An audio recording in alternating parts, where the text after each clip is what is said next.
we were able to make the world's lightest material, the entire structure was basically 99.99% air.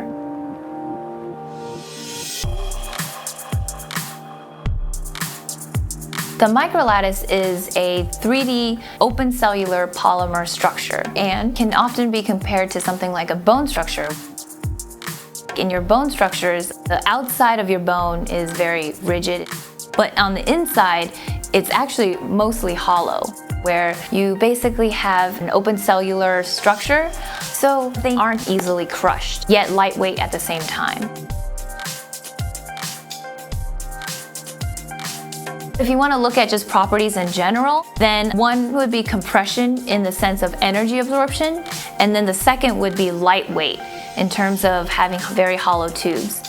So let's say you have the egg drop challenge that a lot of students have in school, and they need to drop an egg from 25 stories and protect that egg.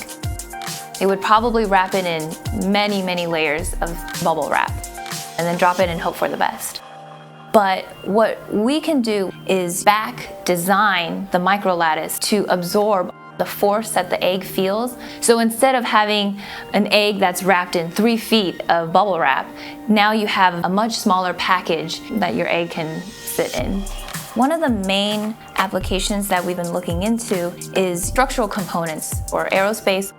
So when I get on an airplane and I'm leaning against the sidewall panel, I'm putting my luggage in the stow bin, or I'm walking along the floor panels, I think, the microlattice could be used in one of these applications. In the future, the material could help Boeing to save a lot of weight, to make the airplanes more fuel efficient.